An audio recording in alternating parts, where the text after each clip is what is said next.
Midland Compound 1000. Today we're going to be reviewing the Hogwarts castle locomoted by Hornby. So, I haven't done a review since my Forum T review, and that was a couple of months back. So, it's nice being able to do the reviews again. But this time I'm going to go back to the old style reviews. Also, if you probably haven't noticed, I'm using a different ratio, because I can't use my widescreen anymore, so you probably won't see my hands there at all. Well, you probably see a little sliver of them, but...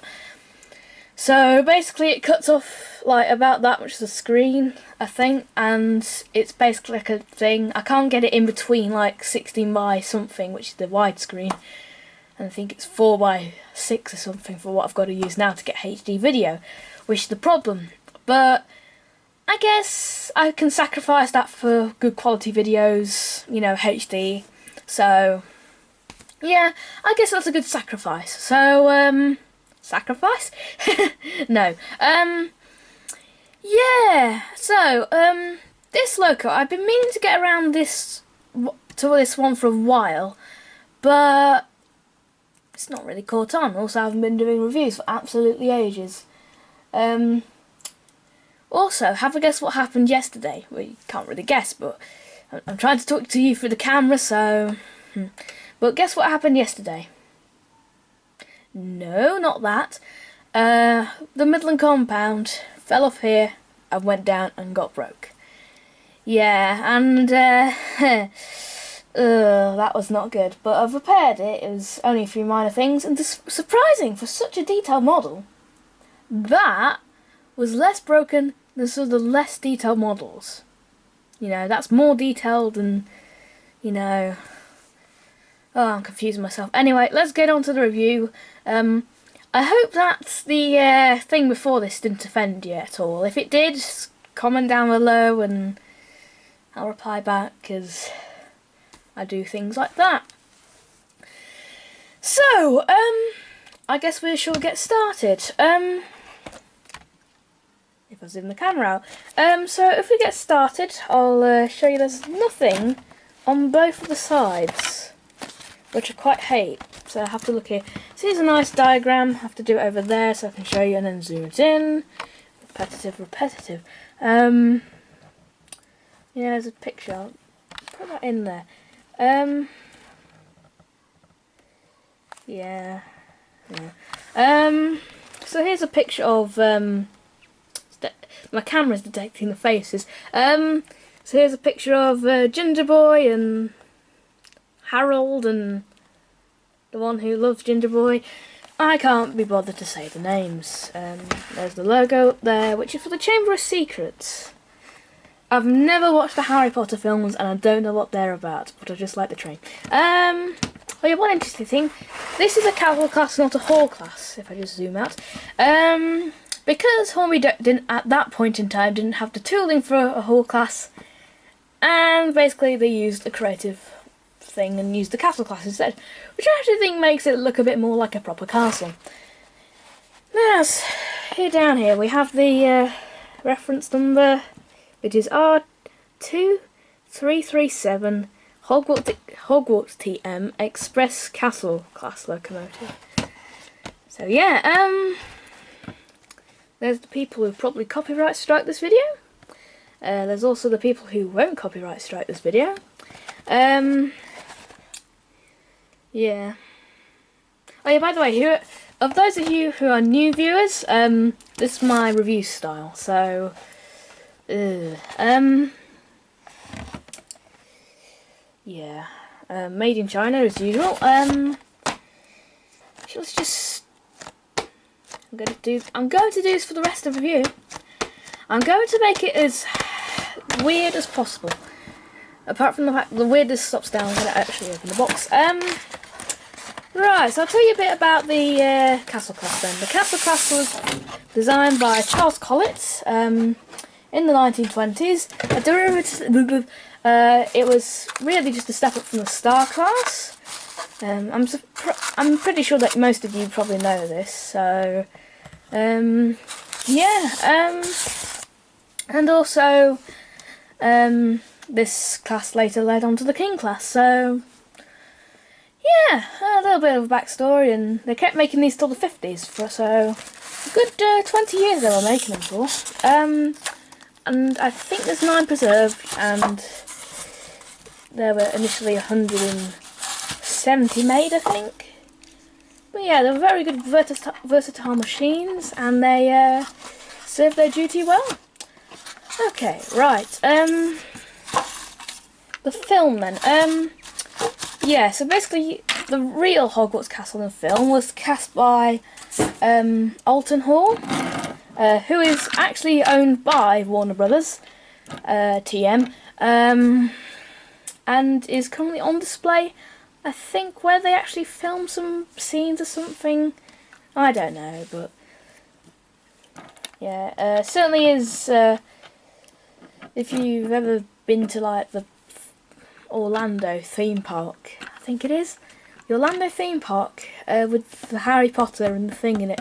They've got like this experience there, you know, with the Hogwarts castle as a whole, but it's not very well done because they have like all the oil dripping down the front, which doesn't look that realistic. I think it just looks, you know, I think it looks a bit wrong. But who do I know? Anyway, here's the model, and it's very much a nice model. You get the headboard at the front, so I'll just it's the problem with autofocus. Oh, come on, let's see if we can zoom out. Oh, this is what I hate. Right, is it? Okay, I'll just have to do it from here and then zoom in. Okay, there you go. So you can see that is very nicely done. You've got the Hogwarts crest on top, which let me see if I can remember the name. So it was the houses' names were Gryffindor, Slytherin, Hufflepuff, and Ravenclaw. That was it. I could remember that, but nothing else. There's a shed code 10A. I'll probably leave a subtitle right about now. That should say where it is, and that should be okay. The buffers, I'm quite surprised to think this is a kid's one, really. Is that the sprung? You can also see the third and fourth, the third and the second cylinders there. With what weird things there to make it the box type instead of the curved droop down. I find that quite weird. I don't know, I've done the droop down to make it. I could probably modify that to get it droop down, because I always like the droop down. The cylinders are lined. There's also the valve system, which of course is internally.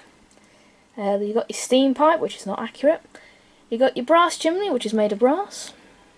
You've got your fine lining. You've got your handrails. Another fact is that they made a gold-plated model of this. probably too expensive because I'm trying to save for the sterling single at the moment, and we all know how expensive that is. Now this is something I don't like. There.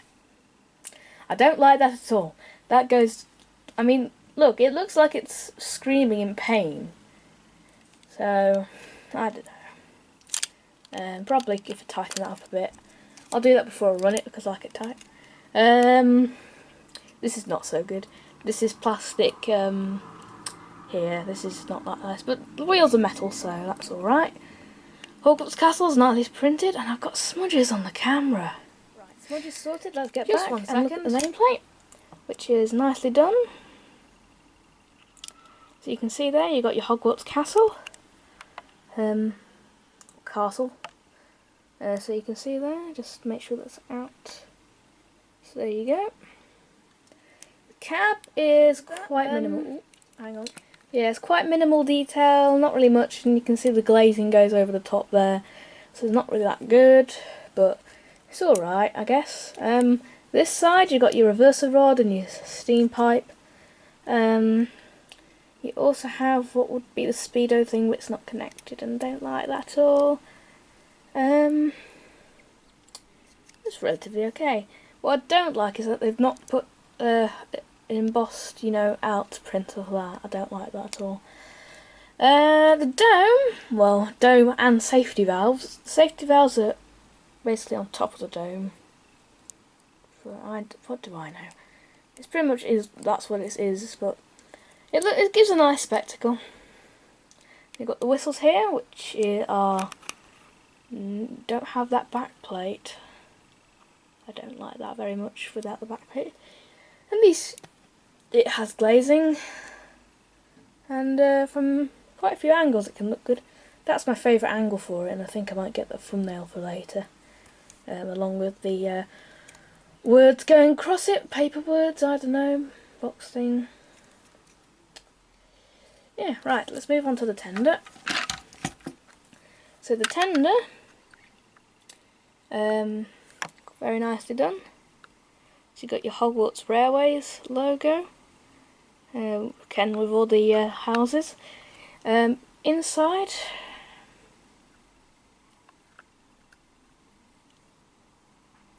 you've got your coal, anything, a bit dusty, of course I've left it in the box, and still the dust gets into it.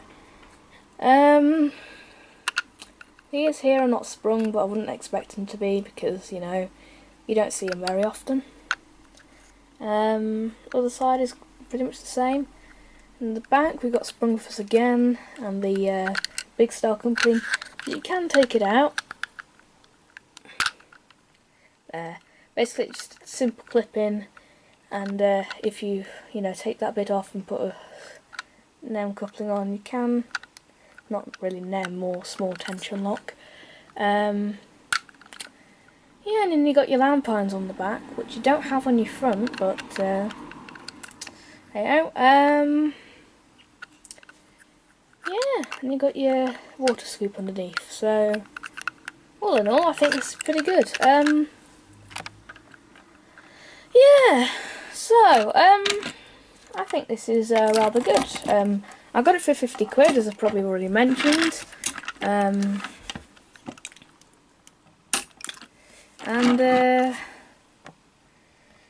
I do like this model, but it does have some problems with running, in the sense that sort of goes a bit weird. It starts to burn out, you know, steam comes out of here, and it's like weird. But then when I just leave it to rest for like a couple of minutes, it just, you know, works normally again. So I don't know what happens with it, but it's alright model. It's an alright model. I don't know when the date is, when it's from, but I think it obviously is early 2000s because it's still using the old tooling for the castle, which is derivative of Airfix. Yeah, I found that out the other day, and basically they use the same tooling as Airfix, but it's a bit more updated with the paint job. I think Dapple also took that over. Dapple took over a lot of Airfix's products in terms of their railways, And also made the county class, which I've done a review on before. You can go check that out. I'll probably put an annotation somewhere here. Well,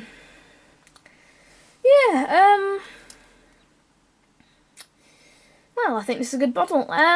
Before we get to the running though, I'd like to just say a few words. I've been doing a lot of real railway videos recently, and I think it's nice that I'm getting back to doing some models, and I hope you enjoy them as well. So yeah.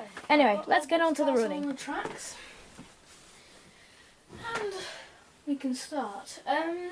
She's a bit grindy, but I'm okay with that. And oh yeah, make sure she's going the wrong way. Yeah. So I'll leave you with some music behind, and yeah.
The story behind it.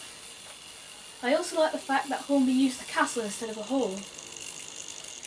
But I guess that everything will come to a close. And now, yeah. So, what do I give this model? Well, for packaging, I'll give it a 7 out of 10, as usual.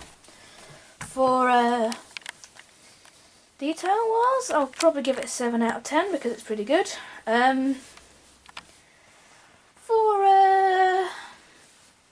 For the running, again 7 out of 10. So overall, it's a 7 out of 10. It's quite a novelty item. I'd only really get it because it's a Hogwarts castle. I wouldn't get it if it was just a standard castle, but hey-ho. Anyway, so this has been Mr. Midland. No, this has been Midland Compound 1000, and I bid you a farewell.